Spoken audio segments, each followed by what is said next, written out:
kapan kasus itu tinggi ya, itu sebenarnya pemerintah sudah bisa memprediksi. Apapun variannya yang ada, vaksin itu cuman salah satu langkah upaya untuk ikut mengakhiri pandemi ini. Bagaimana prokes ini menjadi kebiasaan baru lifestyle kita. Protokol ketat kesehatan nomor 1.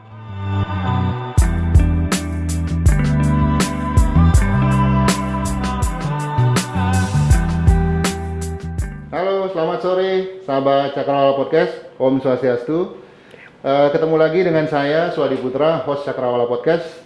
Tempat kita ngobrolin apa aja, karena apa aja bisa kita obrolin. Masih membahas hot issue yang masih berkembang sampai saat ini, yaitu mengenai COVID-19 dengan segala persoalan yang ada di dalamnya. Kali ini kita mengundang dua orang narasumber yang sudah hadir di sebelah kanan dan kiri saya. Sebelah kanan adalah Pak Dewo Rai, Kabag Protokol dan Komunikasi Pimpinan. Ya. Sekretariat Daerah Kota Denpasar. Kemudian di sebelah kiri, nah ini pasti banyak orang yang sudah tahu nih. Beliau adalah Dr. Agung Darmayuda. Beliau Kepala Puskesmas 1 Denpasar Selatan. Kemudian yang paling viral dari beliau adalah suka TikTok. Nanti kita bakal tanya-tanya, kita bakal ngobrol, teman-teman. Mohon tepuk tangan dulu untuk kedua narasumber kita. Pak Dewo Rai dan Pak Agung Darmayuda dalam keadaan sehat? Sehat. Sehat. Ya, karena kita sudah sehat dan tentunya sudah mengatur jarak. Dan sudah tervaksin. Ya. Sudah tervaksin ya? Sudah tervaksin. Sama. Dua kali. Saya sudah sampai dosis 3. Kita buka masker ya? Oke, siap. Yang pertama Pak Dewo Rai, boleh dong perkenalan sedikit. Siapa sih Pak Dewo Rai yang selama setahun ke belakang ini kayaknya wajahnya hampir setiap hari muncul di media. Perkenalkan diri Pak Dewo, silakan. Om Swastiastu. Om Swastiastu. Jadi sahabat Cakrawala ya. Ya. Nah, sahabat Cakrawala.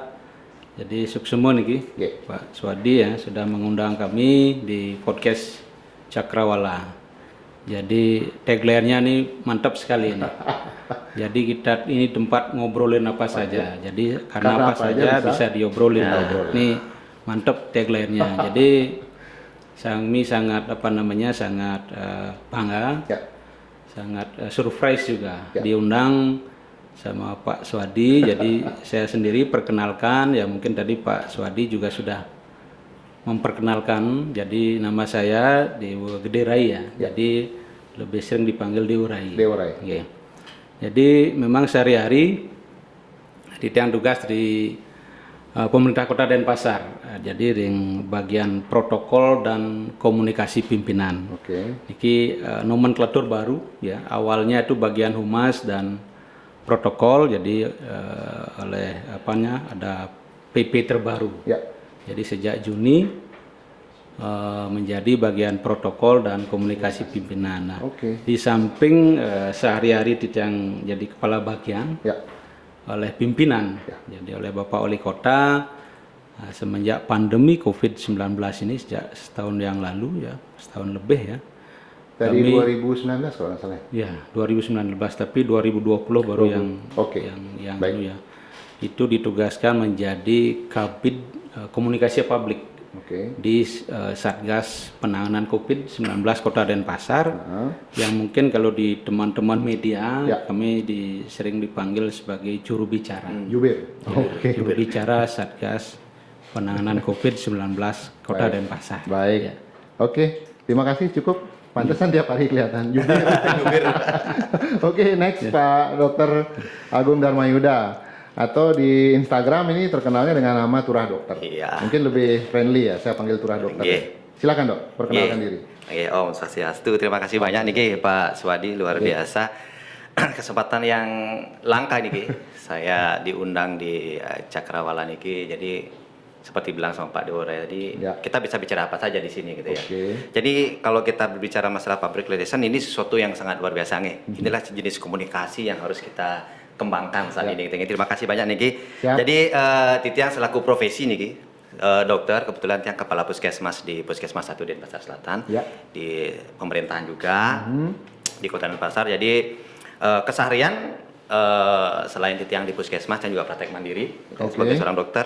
Kemudian kalau di organisasi juga Titiang saat ini Ya. menjabat sebagai Wakil Ketua ID cabang Denpasar. Oke. Ya.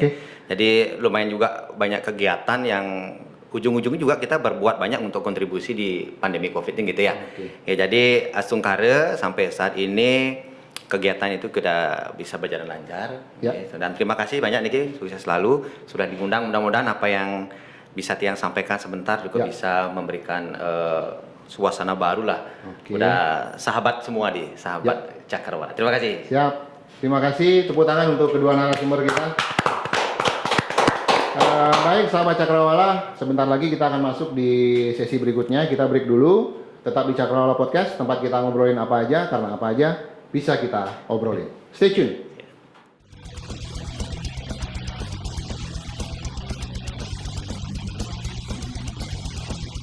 Oke, sahabat Cakrawala, sekarang kita masuk di sesi 2. Setelah tadi di sesi 1 kita perkenalkan kedua narasumber kita. Yang pertama, saya mau tanya nih ke Pak Deworai dulu. Bagaimana awalnya COVID-19 ini bisa masuk ke Kota Denpasar? Nah, kemudian kapan itu terjadi dan bagaimana ceritanya waktu itu? Ya. Dijelasin dikit deh. Bahwa COVID ini sebenarnya kan pertama kali ditemukan itu di Wuhan, kalau tidak salah di Cina itu tahun 2019. Ya. Itu akhir kalau tidak salah ya akhir 2019 sekitar bulan November Desember itu ya. Kita sebenarnya di Bali atau termasuk Denpasar sudah mengetahui informasi tersebut bahwa di Wuhan di Cina karena dengan adanya teknologi kemudian informasi yang demikian pesat sehingga kita mengetahui kasus itu terjadi di Wuhan. Sebenarnya kami di Denpasar ya pada saat itu sudah bahkan membentuk satu tim namanya tim mitigasi ya. Tim mitigasi. Tim mitigasi yang waktu itu Pak Wali Kota sebelum Pak Ya. Ian Negara ya Pak Remante sudah membentuk satu tim mitigasi untuk bagaimana kita mengantisipasi karena dengan info-info yang kita dengar bahwa virus ini ya cukup berbahaya dan Ya. penyebarannya sangat cepat sekali. Dan bahkan waktu itu di Wuhan sendiri ditampilkan Ya, ada video-video korban-korban yang Ya, meninggal betul ya. begitu mendadak kan ya. Ini cukup menakutkan menegangkan. waktu itu ya. Menakutkan juga merasa khawatir ya. Waktu itu kalau tidak salah pertama kali muncul di Indonesia itu pun bukan di Denpasar. Bukan. Jadi di Jakarta. Di Jakarta itu kalau tidak salah sekitar bulan Februari ya. Februari 2020. 2020 baru ditemukan ya ada satu waktu itu kalau tidak salah sekitar 2 orang ya. 2 orang ditemukan di Jakarta. Nah ini juga pertama kali juga diumumkan oleh Bapak Presiden. Oke. Pak Jokowi pada saat itu ya kita di Denpasar juga sudah mulai siap-siap antisipasi dan Betul. Bapak Wali Kota pada saat itu sudah membentuk tim mitigasi yang melibatkan stakeholder terkait sama dari kesehatan. Ya. Nah kemudian pada saat bulan Maret ya itu Masih di tahun 2020. tahun 2020 itulah ditemukan adanya kasus juga di Denpasar yang pertama kali dan saya ingat betul pada saat itu kita akan menjelang Hari Raya Nyepi.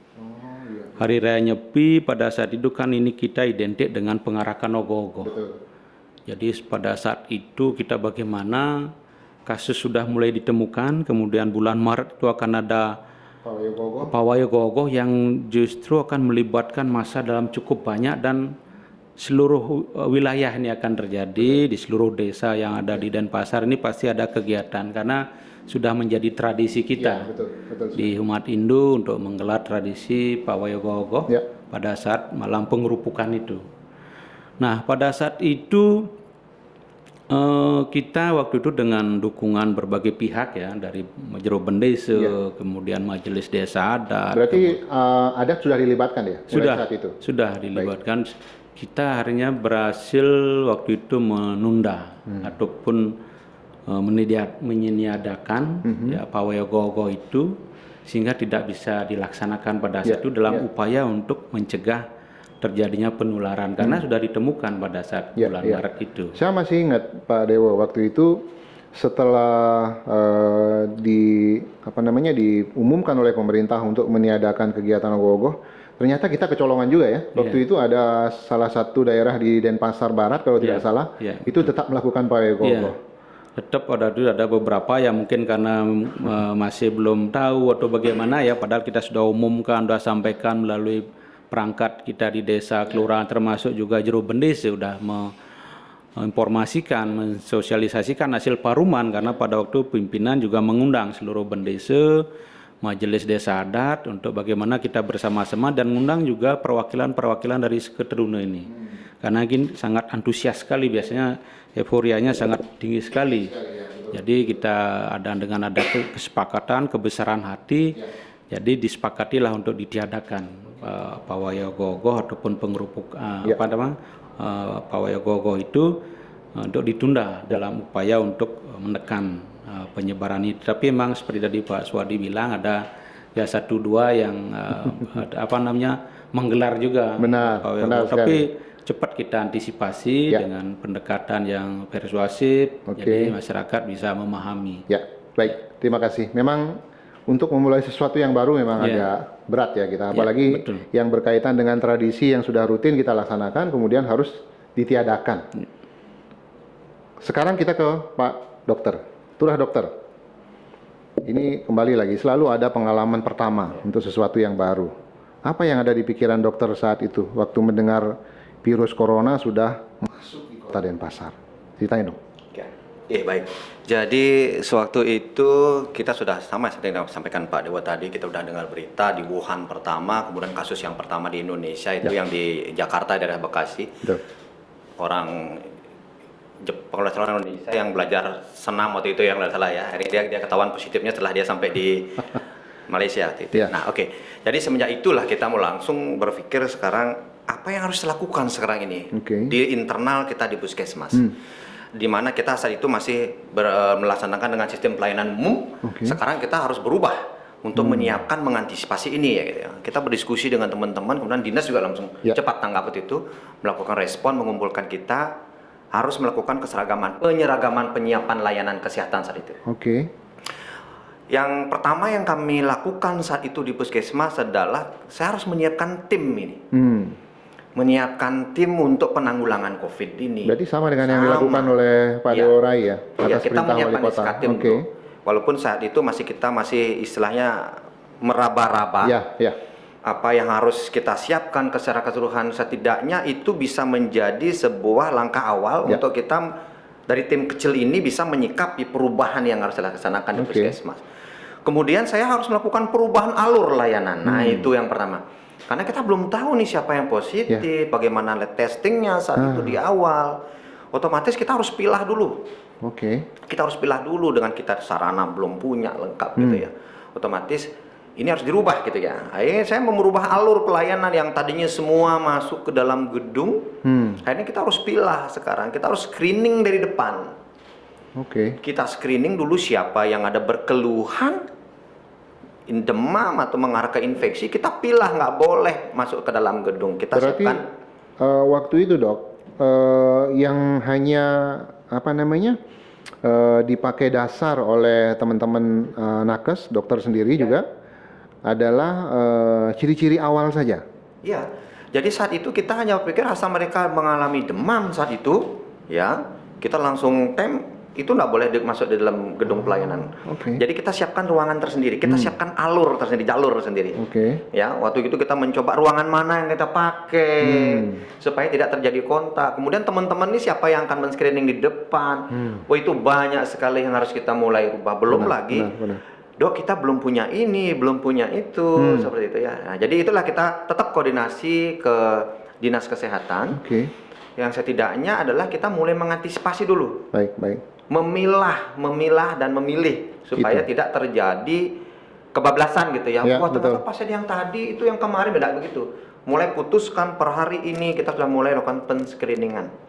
Nah itu yang kita mulai antisipasi karena kita belum tahu nih model corona sekarang apa. Karena betul yang disampaikan Pak Dewa Rai tadi, video yang beredar di lapangan, mayat bergelimpangan seperti itu kan, yang di Cina kan kita orang tiba-tiba terkapar ya di jalan. Iya, dan kasus yang ada bule yang mati di pinggir jalan, katanya mabuk, kemudian ternyata positif COVID dibawa ke RSUP kan.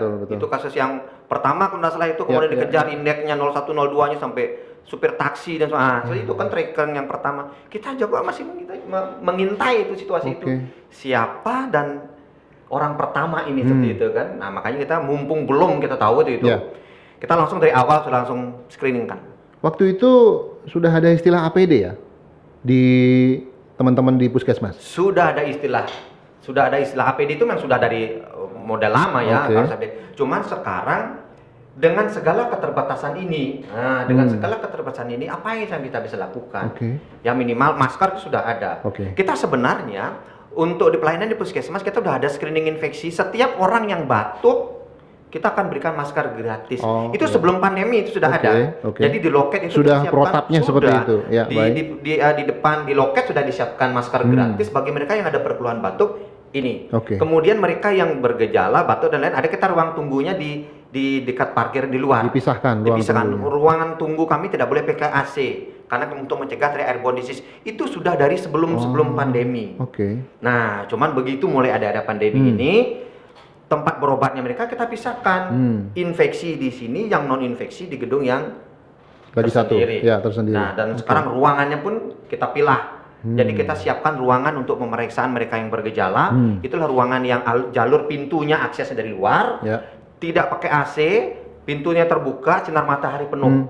Itu setelah saya laporkan dinas ternyata hanya ada tempatnya cuma di Densel 1 di tempat saya waktu itu. Jadi itu langsung jadi di foto disampaikan sebagai percontohan dulu supaya bisa dikembangkan ke tempat-tempat yang lain karena tidak semua pelayanan kita memiliki sarana yang sama. Betul. Ya, cuman bagaimana kita memilah dulu, memperbaiki alur supaya kita petugas safety pertama ya, safety first itu pertama. Setelah safety first baru kita siapkan alur ini supaya nanti kita kebablasan. Kita belum siap perlengkapan kok tiba-tiba pasien sudah kontak dengan kita. Kita kan itu yang pertama kita pikirkan safety first. Apa yang harus kita laksanakan nih dokter? Jadi kita rapat dengan tim, kita APD. Ada cuma ada gaun saja. APD yang lengkap seperti itu belum ada. Masih ada masker-masker yang sisa dari program TBC. TBC itu lebih parah loh sebelumnya. Berarti itu yang dimanfaatkan terlebih dahulu. Itu kita pakai dulu masker TBC dan lain-lain kita. Karena setahu saya memang melihat dokter memakai hazmat di awal-awal COVID masuk ke Denpasar itu memang agak sesuatu yang memang agak aneh ya kita lihat gitu. Betul sekali. Belum familiar waktu itu. Belum familiar. Baik. Ji Dewo, apa kebijakan awal yang dikeluarkan oleh pemerintah Kota Denpasar pada saat COVID itu sudah mulai masuk ke kita selain yang pertama kali yang kita lakukan peniadaan kegiatan pawai ogoh-ogoh. Setelah itu apa aja? Jadi terima kasih Pak Swadi ya. Jadi pemerintah Kota Denpasar sebenarnya sejak awal ya. Mungkin Pak Swadi atau kita pernah ingat dulu kita pernah kedatangan kapal Viking Sun. Betul. Ya, itu pada awal-awal Maret juga ya. Itu sebenarnya pimpinan di Kota Denpasar sudah ngeh ya istilahnya. Sudah ngeh karena ini kita mendapat notice dari perjalanan kapal ini bahwa di dalam kapal ada 2 orang yang dicurigai pada saat itu. Nah, jadi beberapa daerah ya di Surabaya waktu itu Semarang sudah menolak. Dan kami juga pada saat itu jadi kami mengantar pimpinan sudah dapat ketemu dengan Bapak Gubernur agar bagaimana kita bisa menunda. Karena di kapal Viking Sun ini membawa sekitar 800 sampai 900 orang penumpang. Dan dicurigai di kapal itu ada 2 orang penumpang yang suspek dibilang ya, suspek pada saat itu. Kemudian ya seiring perjalanan waktu akhirnya ternyata penumpang ini ternyata bisa turun sandar dengan Lego Jangkar sekitar 2 mil dari Pelabuhan Benoa. Kemudian sempat dia turun jalan-jalan ke Pasar Kumbasari ya, ke Pura Jagat Nate di sempat jalan dan pada saat itu sempat ramai di pemberitaan. Dan itu akhirnya pemerintah Kota Denpasar mengambil suatu langkah-langkah kebijakan. Bagaimana kita bisa mendeteksi secara dini kasus-kasus yang mungkin akan terjadi nantinya. Tapi kembali ke kapal itu, Ji. Begitu 2 orang suspek yang ada di situ, mereka positif COVID. Nah ini belum jelas ya. Tapi dibilang ada notice bahwa di penumpang di antara penumpang itu ada 2 orang yang dinyatakan suspek. Kita sudah koordinasi dengan KKP Benoa ya.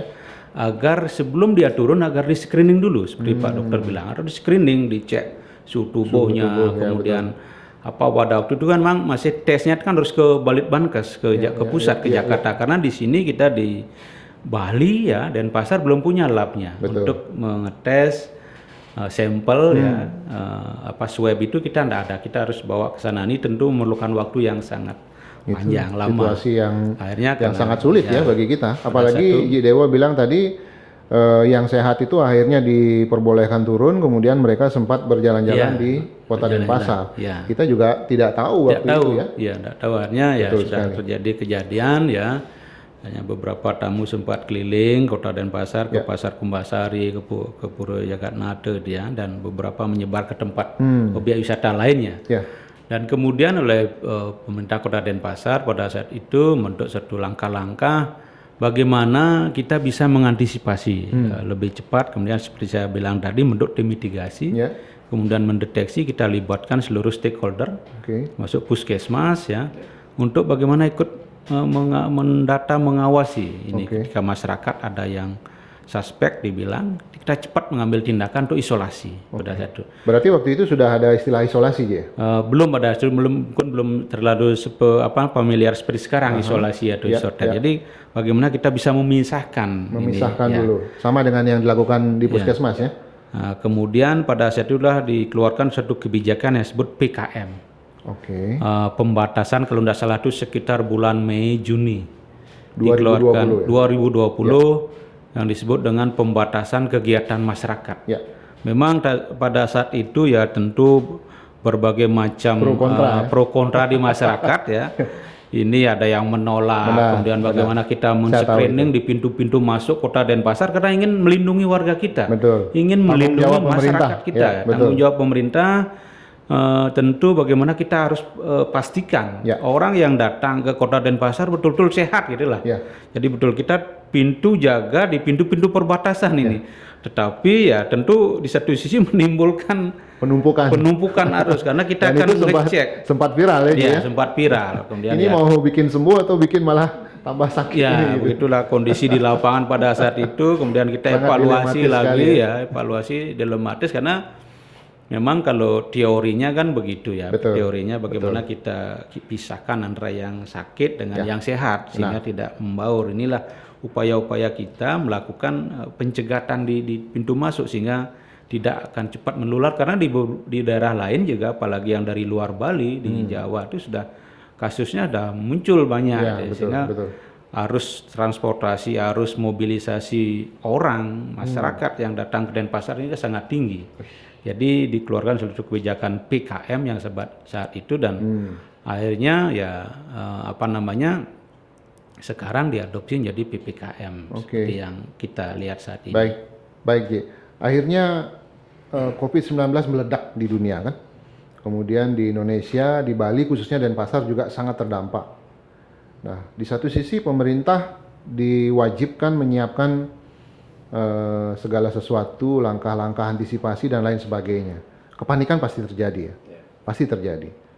Turah sebagai dokter pertama kali ketemu pasien COVID itu di mana Turah? Kalau di puskesmas kita mendapatkan laporan kasus pertama itu sekitar bulan Maret April 2020. Itu kebetulan orang dari Panjer, orang yang tinggal di Panjer, tapi dia datang dari Surabaya. Nah, waktu itu masih ngetren istilah datang dari daerah terjangkit. Ternyata kita lacak, dia datang dari Surabaya, daerah terjangkit itu Surabaya lebih dulu juga kena juga. Lebih dulu daripada kita, daerah terjangkit itu. Tapi dia udah di opname di Sanglah. Nah, karena laporan tinggal di Panjer, kita tracing. Mereka tinggal di daerah Ruko waktu itu, daerah Jalan Barito. Ya, kita ada dapat lagi 2 orang saudara di sana. Kemudian itu yang kita lakukan tes, usulkan pada provinsi melakukan tes, hasilnya dia negatif. 1 orang ini aja memang positif. Itu kasus pertama yang kami dapat laporannya. Ya, kemudian baru kasus yang berikutnya di Sidokaryo yang ada pedagang rumah makan. Iya betul. Masih ingat saya. Kemudian itu juga sama Ji, begitu yang punya rumah makan datang dari luar kota itu kejadiannya. Dia datang dari daerah terjangkit. Ya. Waktu itu makanya Denpasar itu bukan menjadi sumbernya bukan, dia masih datang dari zona daerah terjangkit. Nah, itu yang daerah terdampak kita daerah terdampak waktu itu. Makanya selalu betul ini bilang dibatasi itu kegiatan masyarakatnya biar nggak ada kasus-kasus yang datang lagi dengan seperti itu. Itu tujuannya PKM itu. Walaupun salah pengertian ya waktu itu pemahaman masyarakat karena belum sama akhirnya terviralkan seperti itu. Padahal tujuannya adalah supaya masyarakat itu di Denpasar loh kasusnya masih bukan menjadi sumber, tetapi masih dapat import kasus, otomatis kita batasi. Betul. Iya, dibatasi, jangan sampai ada yang keluar ataupun sampai ada yang bisa masuk. Itu tujuannya sebenarnya. Iya. Sampai akhirnya masuk bulan Maret Mei 2020 ya, waktu itu di puskesmas atau di rumah sakit kita di Denpasar ini sudah mulai menyediakan ruang khusus untuk COVID waktu itu. Silakan. Kalau yang di rumah sakit sudah. Rumah sakit Kalau sudah. di puskesmas kita sudah publish itu namanya keseluruhan puskesmas itu poli screening infeksi. Seluruh puskesmas yang ada di Denpasar. Puskesmas itu sudah kenapa? Pokoknya poliklinik screening infeksi. Ya, yang pokoknya apapun itu, entah dia di parkiran, disiapkan tempat yang penting semuanya itu di screening dulu di sana, yang bergejala, kemudian baru lanjutkan untuk testingnya. Nah, di situ kita penemuan suspek. Penemuan suspek di sana selain nanti memang yang sudah masuk ke rumah sakit. Nah, ini yang sudah kita lakukan. Kalau di rumah sakit waktu itu masih rumah sakit Sanglah. Rumah sakit Wangayo masih sedang tahap penyiapan juga. Rumah sakit Sanglah yang sudah proper waktu itu, cuman dengan kapasitas yang masih sangat terbatas. Dan yang dapat saya infokan waktu itu rumah sakit Sanglah dengan Provinsi Bali masih sangat terbatas dengan sarana-sarana yang lain, khususnya sarana untuk melakukan tes swab. Nah, itu kejadian yang tidak bisa kita pungkiri itu. Dan bahkan waktu itu sangat lama ya, Ji, ya, untuk menunggu hasil lab dari tes swab itu sendiri, betul. Dan saya Densal 1 puskesmas kami waktu itu memang dari sebelumnya kita menjadi center untuk ILI Litbangkes. Jadi kita itu sudah punya media testing untuk melakukan swab, tapi swab ILI. Nah, ada kapas untuk melakukan swab itu yang kami dimintakan dari provinsi. Saya dihubungin langsung sama dari dinas provinsi, diminta tolong dipinjamkan dulu beberapa alat karena untuk melakukan tes. Karena dari pusat juga belum ada. Kebetulan kita masih punya dari beberapa center dari Litbangkes, itu kita pakai. Nah, itu kita pakai, akhirnya terkontribusi dari puskesmas mendrop juga beberapa reagen media untuk melakukan tes swab seperti itu. Itu yang kita hadapi ya. Itu fakta yang tidak bisa. Awal kita itu memang all beginning difficult-nya berat. Betul. Sarana belum ada, apalagi tenaganya masih terbatas dan lain-lain. Belum lagi serangan di media sosial terhadap kebijakan pemerintah. Dan bentuk real juknis lengkap dari Kemenkes juga belum rilis harus bagaimana, kita masih itu meraba terus kita. Waktu itu untuk kegiatan PKM hanya Denpasar yang menerapkan atau sudah berkoordinasi dengan kabupaten lain, Ji? Jadi pada saat itu ya, pada saat penerapan kebijakan PPKM ya, kita sebenarnya dari Denpasar kita sudah sampaikan, kita laporkan kepada pimpinan dalam hal ini Bapak Gubernur, bagaimana daerah-daerah penyangga terutama ya, ada Serbagida bisa juga menerapkan pola ini ya. Tetapi akhirnya Denpasar sendiri yang pada waktu itu menerapkan PPKM ini.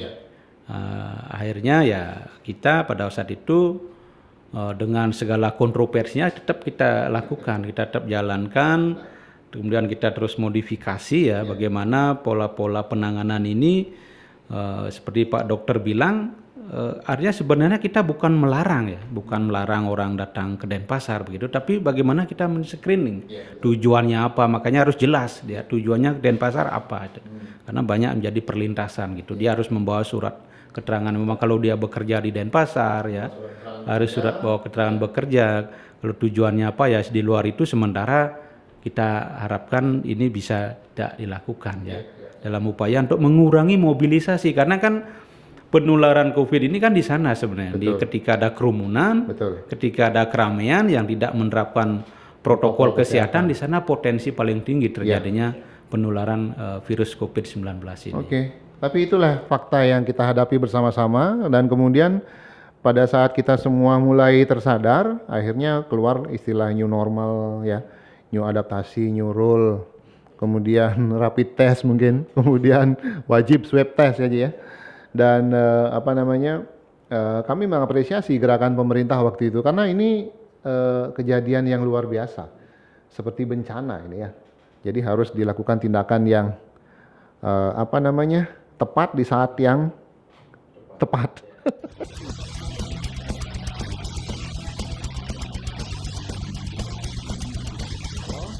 Setahun setengah kita sudah berperang melawan COVID-19. Saya mau cerita sedikit nih. Tanggal 7 Agustus tahun 2020. Ini tanggal yang sangat bersejarah buat saya. Kenapa? Karena waktu itu saya dan istri terpapar virus corona. Setahun lebih. Jujur saya panik ya waktu itu. Saya panik. Bahkan waktu itu di hari-hari awal kami merasakan serangan corona di tubuh kami itu, mohon maaf Ji, saya sempat pasrah Ji.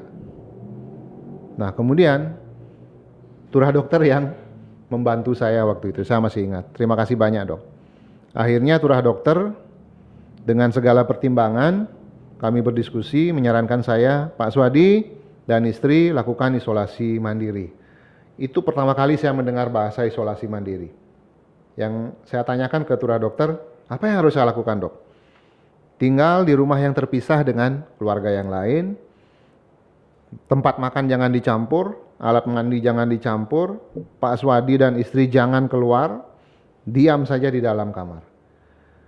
Nah, saya rasakan waktu itu betul-betul dunia ini sangat tidak adil buat saya. Karena apa? Saya sering menerapkan pola hidup sehat, tetapi ternyata itu tidak cukup. Waktu itu sehari saya sampai meminum 12 jenis obat, termasuk vitamin juga yang berbeda-beda. Bayangkan itu. Kemudian saya kehilangan indera penciuman. Nah waktu itu kami, saya dan istri, atas saran turah dokter kita sepakat swab dok ya, di Puskesmas 1 Densel. Nah parahnya hasil swab kita yang waktu itu dibawa ke laboratorium di Universitas Warmadewa, itu hasilnya apa istilahnya dok ya? Sempat masih belum jelas ya. Belum jelas. Ya. Konklusif ya. Inkonklusif. Antara kena atau tidak. Lagi-lagi saya panik sekali saya. Dan waktu itu turah, saya sempat telepon Pak Dewo Rai. Saya sempat tanya, Pak Dewo, di mana ada tempat isolasi buat saya? Saya dan istri kena COVID. Atau di mana saya bisa dirawat? Saya sempat tanya.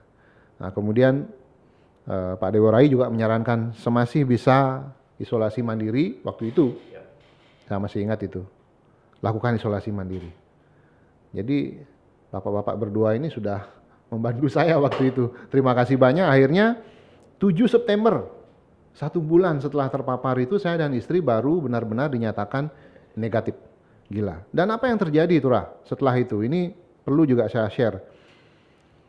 Saya merasakan ada efek samping begitu saya itu dinyatakan sembuh dari COVID tanggal 7 September itu sampai Desember 2020 saya mendapat serangan asam lambung yang tidak kecil ya, serangannya cukup keras dan bahkan sangat mengganggu pernapasan.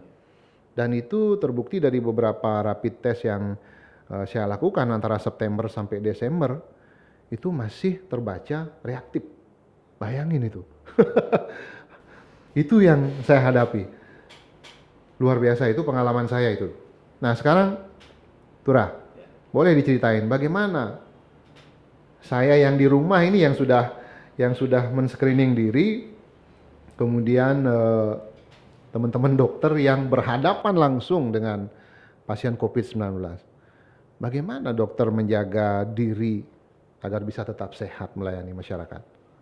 Apresiasi luar biasa nih Ya. kepada Pak Swadi. Di awal waktu itu beliaunya berkeluh kesah gitu.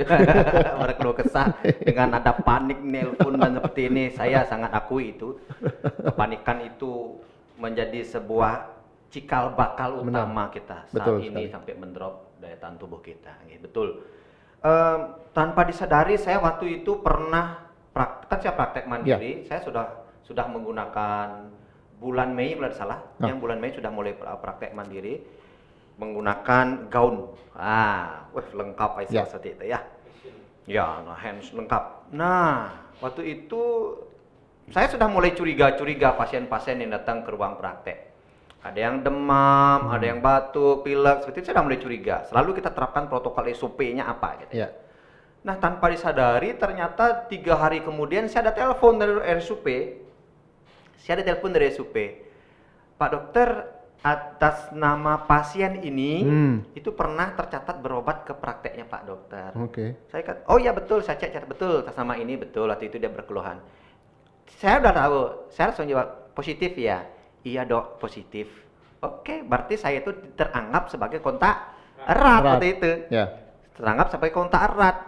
Terus saya bagaimana? Ya saya santai saja. Nah itu kunci utamanya adalah tenang.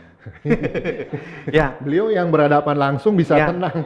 Kunci utamanya pertama adalah tenang. Saya tenang saja saya dulu gitu. Saya kok nggak bisa tenang ya waktu itu ya. Saya panik luar biasa. Itu yang Panik terus saya gemor-gemorkan sampai sekarang ya. Oke. Ya, saya berusaha tenang aja. Saya telepon aja dulu. Bu Kadis, karena waktu itu laporan kasus masih sedikit. Jadi semua tahu kasus pertama ke sana Bu Kadis pun udah tahu. Iya, itu dokter Igung ya kasusnya. Oke. Ya udah saya tes aja enggak apa-apa sih. Tiang tes aja, Tiang siap kok. Saya sudah tes langsung. Tes swab antigen waktu itu, pegawai front office juga saya tes swab antigen. Nah, menunggu hasilnya kan waktu itu masih pengerjaannya ke RSUP, Tiang. Ada ke RSUP pengerjaannya waktu itu ya. Saya tunggu aja dulu hasilnya. Selama itu lalu kenapa? Isolasi. Saya diam di kamar sendiri, ya. Kemudian saya sudah sampaikan pada keluarga yang lain, saya sedang isolasi, menunggu. Tapi berita di luar di masyarakat, Pak dokternya positif. Ya, informasi sampai pedagang lain-lain mengatakan Pak dokternya positif nih. Kenapa? Karena waktu itu yang positif ini memposting di media sosial juga. Ya. Saya berobat, difoto oleh suaminya tanpa sepengetahuan saya, diposting di media sosial, tersebarlah kemana-mana. Loh itu kan prakteknya turah dokter, rame lah tersebar bahwa berarti turah dokter juga positif. Karena saya sempat tutup 1 hari menunggu hasil swab. 2 hari kurang lebih itu saya menutup, hari baru keluar hasilnya saya negatif. Gitu. Nah waktu itulah mulai kita berpikir, lu ini daya pertama ini imun gitu loh. Jangan panik, ya. Sehingga kita bisa berpikir logis. Apa yang harus dilakukan step by step termasuk mandinya, makannya dan lain-lain itu kita tidak akan mengalami kepanikan, tidak terjadi gangguan tidur. Malah waktu itu isolasi ya dapat nonton TV lebih lama. Dok, saya itu jadinya 1 minggu saya nggak bisa tidur dok. Nah. Jadi dari tanggal 7 itu di samping saya panik membayangkan apa yang akan terjadi kemudian, saya tidak bisa tidur sedikit pun. Bayangkan itu kalau saya tidak bersama istri saya waktu itu ya, mungkin sudah lain ceritanya. Nah itu mungkin yang terjadi di tahun-tahun pertama orang-orang menghadapi pertama COVID itu ya? Semua kepanikan, serba panik semua. Tiang yakin sekali nih Kang. Karena Tiang juga merasakan, oh begini orang dibilang seperti itu. Tiang sampai santai aja telepon, bagaimana Ibu, Bu Kadis dan lain-lain gimana. Ya udah saya telepon teman di Sanglah. Ya udah dokter tes hasilnya sudah masuk diterima dilacak dan lain-lain. Oke sudah keluar hasil negatif ya sudah. Nah mungkin kalau Pak Swadi masih ingat melihat riwayat chat-chat kita yang terdahulu atau via teleponnya, saya selalu memberikan support pada beliau. Santai, kemudian ingat makan dan lain. Itu sebenarnya sebuah terapi di atas terapi medis yang lainnya. Ya, apalagi ngefek sekarang dibilang ada mahnya yang kumat. Apa enggak karena 12 jenis item obat itu yang terus dikonsumsi terlalu banyak ya. Karena mungkin dalam kondisi kita tidak siap, terlalu banyak obat, vitamin dan lain akhirnya mungkin lambung kita nggak siap. Makan terganggu. Konsumsi obat terlalu banyak, apa nggak lambung kalah. Ditambah kepanikan yang luar biasa, asam pun naik. Bukan itu menjadi efek daripada akibat dari COVID-nya, tapi akibat dari perilaku kita yang tidak benar. Ini yang mungkin perlu kita edukasi kepada masyarakat. Dan perkembangan sekarang kan terapi-terapi cukup banyak ya. Jadi itu yang kadang-kadang selalu saya edukasi. Uang dulu saja nggak ada terapis itu masih banyak yang sembuh. Angka kesembuhan itu cukup tinggi dulu kan. Dan pasar itu angka kesembuhannya tertinggi selalu dulu sampai di atas nasional. Waktu zaman tahun-tahun awal itu. Iya betul. Sampai diapresiasi kita kan luar biasa. Nah tapi apakah zaman itu terapinya yang isoman itu seperti itu? Enggak. Ya betul. Oke, kembali ke sini ya. Kalau kita bicara kembali ke sini. Ke mindset kita. Baik. Ya, makanya kalau saya bilang jangan terlalu pengaruh dengan media A, B, C dan lain-lain itu. Kita selalu bilang, oh ini virus.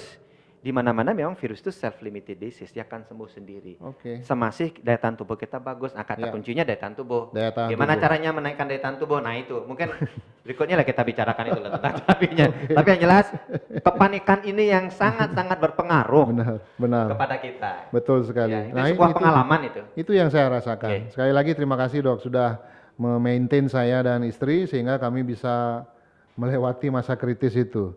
Pak Deworai, kebijakan waktu itu setelah PKM, apa yang dilakukan oleh pemerintah kota melihat dari Maret 2020 sampai kemarin Maret 2021 ini naik turunnya lumayan ya. Dan bahkan sempat menunjukkan bahwa Denpasar sebenarnya hampir berhasil melewati gelombang pertama itu, Ji. Ini sebenarnya sesuatu yang sangat dinanti-nanti oleh masyarakat waktu itu. Sekitar April atau Mei 2021 kita sudah mendekati hampir zero kasus. Betul, Ji? Kalau kita lihat pola ya, pola penyebaran COVID-19 dari tahun 2019 ya, awal 2020 sampai saat ini ya. Ini sebenarnya ada beberapa pola yang kita bisa lihat kapan kasus itu tinggi ya. Itu sebenarnya pemerintah sudah bisa memprediksi. Ini biasanya ketika terjadi pada saat itu mungkin kita masih ingat bagaimana pemerintah melarang adanya mudik ya, ada mudik. Ini kan beberapa kali kita mengalami libur panjang ya, ada cuti bersama, bahkan sampai pemerintah mengeluarkan satu kebijakan tidak ada cuti bersama. Karena apa? Kasus-kasus yang kita lihat dari berdasarkan data yang kita lihat ya, itu begitu selesai libur panjang, cuti bersama, ini kasusnya meningkat, naik lagi. Ini beberapa kali kita Lebaran pertama tahun 2020 ya, kemudian ada Natal tahun baru ya, kemudian juga ada Lebaran yang kedua, ini kan kasusnya kembali merangkak naik karena memang ada pergerakan masyarakat yang cukup tinggi dari satu daerah ke daerah lain. Inilah yang kita curigai terjadi kasus-kasus yang baru yang kita dulu adanya sebut imported case ya. Imported case, kemudian bagaimana pertama kali ada PMI waktu itu ya, mungkin ada pekerja migran yang baru pulang ya, yang baru pulang dari luar negeri, itulah yang pertama kita benar. Belum ada transmisi lokal. Nah, sekarang sudah begitu kasus semua menyebar, ini sekarang transmisi lokal yang justru mendominasi. Ya, di samping ada juga pelaku perjalanan dalam negeri ya, karena kita masih terbuka, daerah kepulauan NKRI kan masih pergerakan masyarakat dari satu kota, dari satu provinsi ini kan masih terjadi. Nah, kemudian kebijakan-kebijakan yang kita ambil seiring peningkatan kasus, kita menguatkan pola yang disebut 3T itu.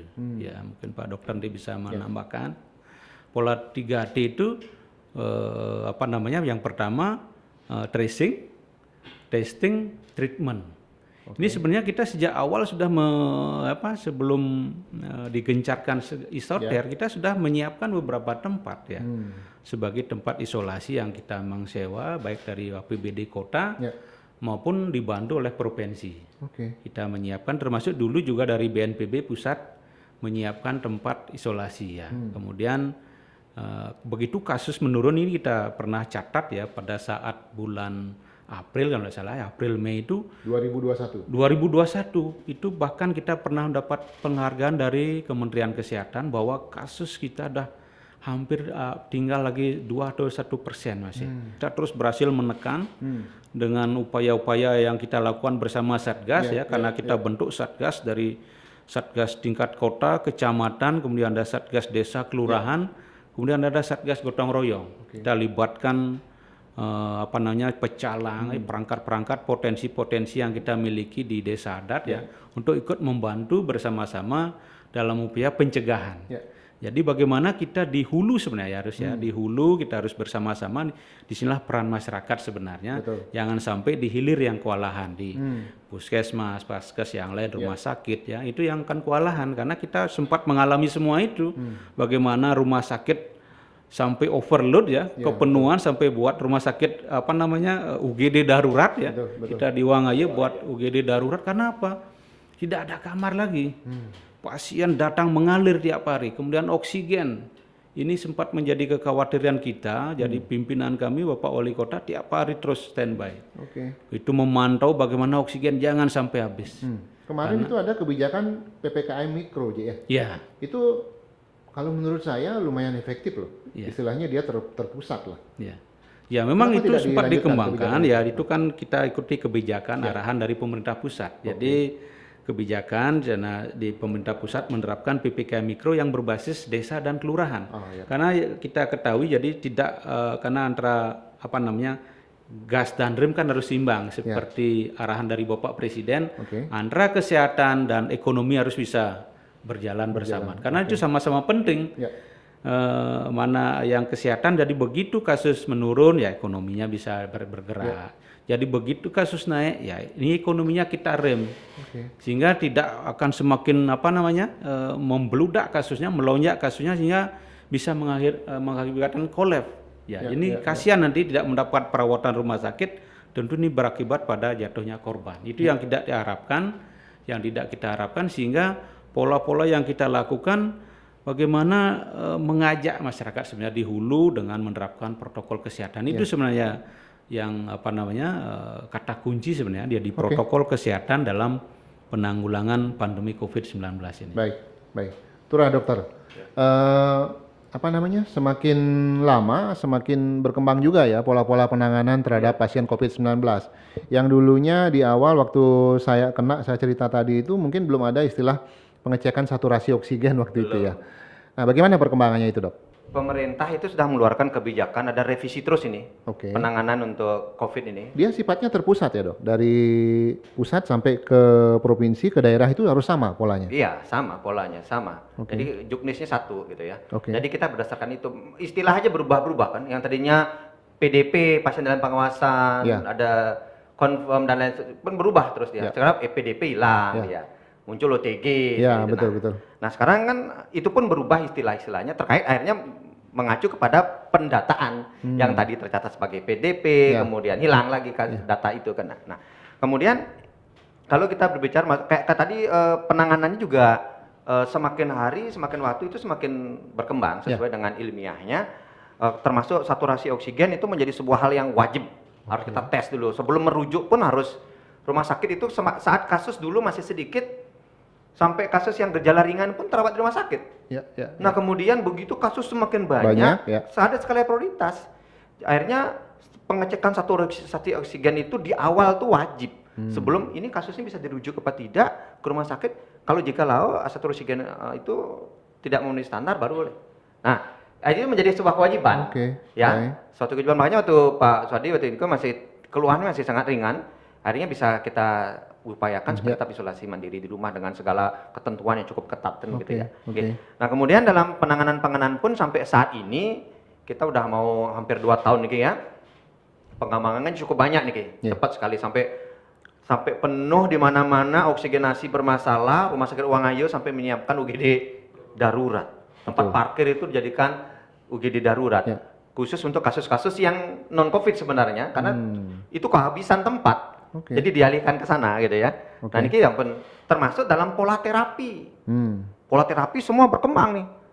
Lagi diinfokan ada terapi obat A boleh digunakan ini, lagi obat B boleh digunakan obat ini. Terus berkembang sesuai dengan penelitian ilmiah baik di luar maupun di dalam negeri.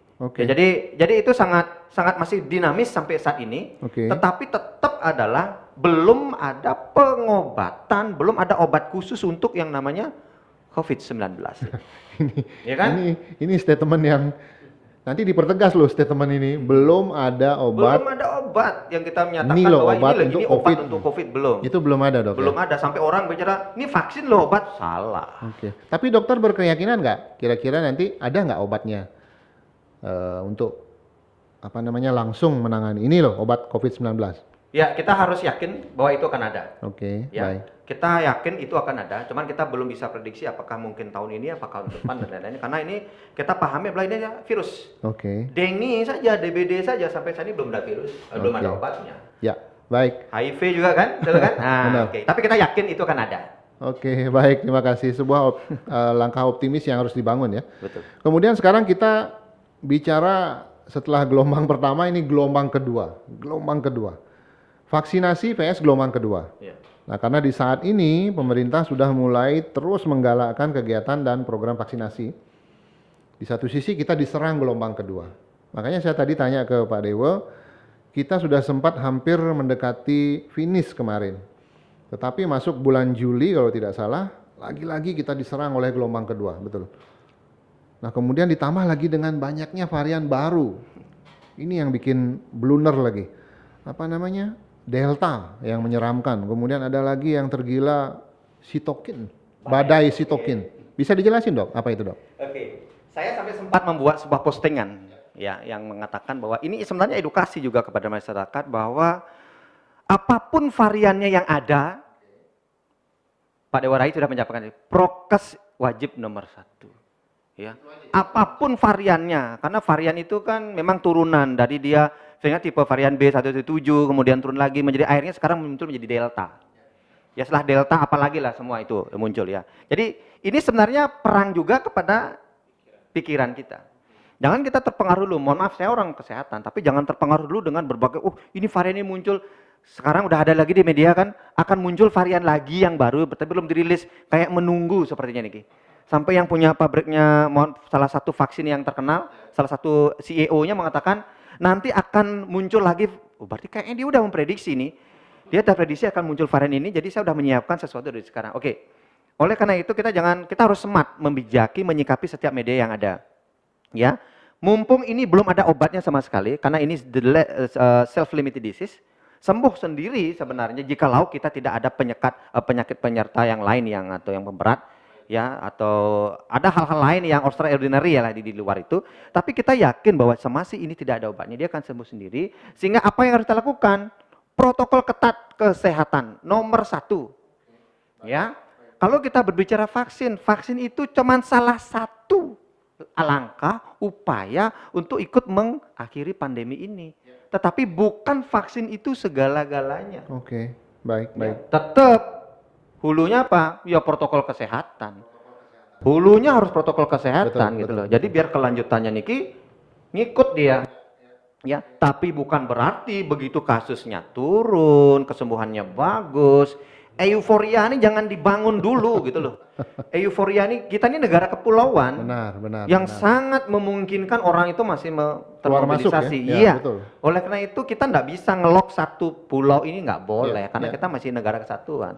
Jikalau ada boleh ngelok satu pulau saja, ya mungkin kita akan safe selamanya. Tapi ini kan nggak bisa seperti itu. Oleh karena itu protokol kesehatan wajib dilaksanakan. Bentuk euforia ini sebagai euforia yang tetap semangat untuk prokes gitu loh. Jangan lepas. Ini akhirnya apa? Vaksinasi akhirnya sekarang mulai digencarkan lagi. Lebih dikejar cakupannya gitu loh. Sekarang ini sudah berapa persen ya cakupan vaksinasi? Karena saya sendiri membaca data kadang bingung saya. Kemarin sempat ada pemberitaan bahwa Denpasar sudah mendekati final untuk vaksinasi. Nah, ini yang dihitung apakah dosis vaksin yang masuk ke Denpasar atau orang yang divaksin. Ini kadang-kadang pertanyaan juga bagi beberapa warga kita, pada saat pemerintah melaksanakan kegiatan vaksinasi massal itu selalu penuh. Bagaimana itu, Ji? Ya, kalau kita lihat data statistik sesuai dengan data yang kami peroleh dari Dukcapil bahwa jumlah penduduk yang menjadi target sasaran itu adalah 651.000. Tetapi jangan lupa ya, kita lihat posisi Denpasar. Posisi Denpasar sebagai pusat pemerintahan pusat perekonomian, pusat jasa dan pusat-pusat yang lainnya. Tentu aktivitas mobilitas masyarakat atau orang yang masuk ke Denpasar yang sangat tinggi yang bahkan tidak terregistrasi, tidak tercatat dengan baik, sehingga inilah yang menjadi kadang-kadang di data yang kita lihat ini sebenarnya sudah 100% lebih yang kita imunisasi dengan paskes yang kita siapkan, kemudian ada serbuan vaksin, ada vaksinasi massal ya. Tetapi kok masih ada yang belum gitu ya. Jadi ternyata memang banyak masyarakat, dan jangan lupa juga bahwa ya kita tidak memungkiri banyak juga warga daerah lain yang vaksinasi di Denpasar. Secara kebijakan, apa itu memang dimungkinkan? Istilahnya orang yang datang ke Denpasar, bukan warga Denpasar, tetapi bisa melakukan kegiatan vaksin di Denpasar. Itu Ya. dibolehkan oleh aturan. Ya, jadi secara aturan kami kan terus koordinasi Ya, baik ke provinsi ya, bahwa kita kan ini suatu negara kepulauan, apalagi kita disebut ini pandemi, kemudian kasusnya juga yang banyak terjadi di Denpasar. Jadi setiap orang yang memang berdomisili walaupun dia tidak tercatat sebagai secara administrasi, tetapi kalau dia tinggal di Denpasar, ini juga wajib kita vaksinasi. Bahkan juga kita memvaksinasi ada WNA ya Dok ya, ada WNA. Kemarin saya dijelasin sama Bu Laksmi itu. Ya, ada WNA ada karena WNA dia yang tinggal di yang sini. syaratnya yang punya kitas gitu, karena dia memang tinggal dalam suatu waktu yang lama di Denpasar, sehingga ini dalam satu upaya sebagai satu upaya untuk memutus rantai penyebaran COVID itu untuk menciptakan herd immunity ya Dok ya, herd immunity. Jadi ini sebenarnya kita terus gencarkan. Sebenarnya dari awal itu yang menjadi target sasaran kan tenaga kesehatan Pak Sodi ya. Betul. Tenaga kesehatan, kemudian cakupannya diperluas, pelayanan publik ya, kemudian lansia ya, kemudian masyarakat umum, kemudian anak-anak usia 12 sampai Termasuk 17 yang tahun. Difabel kalau nggak Ya, salah. termasuk difabel. Dan yang terakhir ini adalah ibu hamil. Oke. Ibu hamil Ibu hamil sudah sudah bisa menjadi divaksin, sudah mulai divaksin. Ini menjadi sasaran yang diperluas. Jadi bagaimana upaya pemerintah seperti upaya ingin menciptakan herd immunity. Ya. Tetapi jangan lupa walaupun sudah divaksin seperti Pak Dokter bilang, ya upaya pencegahan yang paling efektif sebenarnya dan paling sederhana sebenarnya ya. Jadi semua orang bisa melaksanakan hal itu dengan prokes. Kita berharap ya, Satgas berharap, kami selaku Satgas, bagaimana prokes ini menjadi kebiasaan baru lifestyle kita. Ya, jangan dianggap sebagai beban atau ribet ya. Jadi kita harus, karena situasi pandemi, apalagi kita tidak tahu ya apa yang disebut dengan carrier ya, pembawa virus, karena ada yang disebut OTG. Ini prokes ini yang paling efektif sebenarnya untuk mencegah penyebaran yang demikian tinggi. Karena apa? Karena kita ketahui beberapa kasus yang kita temukan dan kejadian yang kita temukan ini akan menyebabkan bagaimana fasilitas kesehatan ini tidak akan bisa berjalan dengan maksimal ketika kasus demikian tinggi. Inilah upaya sebenarnya Satgas mengendalikan kasus ini jangan sampai melonjak itu loh. Jangan sampai melonjak, yang penting terkendali kasus ini. Jadi ya upaya ya kalau dibilang tadi Pak Dokter, virus ini bisa sembuh. Betul memang virus ini, karena saya sendiri ya sempat juga mengalami hal itu, jadi saya termasuk alumni juga. Alumni juga ya? Ya, alumni juga. Tetapi Angkatan pertama atau kedua? kuncinya betul tadi Pak Dokter bilang, jadi harus tenang, tenang menghadapi ini.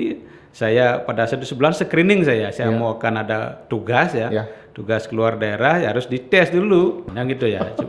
Setelah itu ya saya isolasi aja langsung, belum ada isoter waktu itu ya, cukup isolasi. Dalam 3 hari saya tes lagi udah negatif. Jadi tenang, itu kuncinya betul sekali. Jadi jangan panik ya. Memang ini pengalaman ya, pengalaman dan saya juga jadi Satgas memang banyak sekali menerima telepon, menerima pertanyaan, pengaduan ketika ada yang terpapar, keluarganya, anaknya, istrinya memang betul panik yang pada saat dia pada panik yang bersangkutan, tapi saya berusaha untuk menenangkan, mengedukasi, memberikan saran kemana harus dibawa, kemana langkah-langkah lanjutannya, apakah tracingnya. Saya sering koordinasi dengan dokter. Dok, ini ada kasus ini, tolong di tracing, tolong di testing. Dok ya, jadi ini kita lakukan itu betul-betul bagaimana agar segera bisa kita temukan. Bahkan kita ya di Denpasar sampai melibatkan kepala dusun dan kepala lingkungan menjadi sampai tingkat terbawah sekali. Iya, karena kita ingin melacak kasus itu cepat kita temukan, jadi kita cepat lakukan testing, kemudian treatmentnya apa. Sehingga jangan sampai ini melebar. Tapi sekali lagi keberhasilan penanganan pandemi COVID ini sebenarnya 80% itu ditentukan oleh partisipasi kita semua.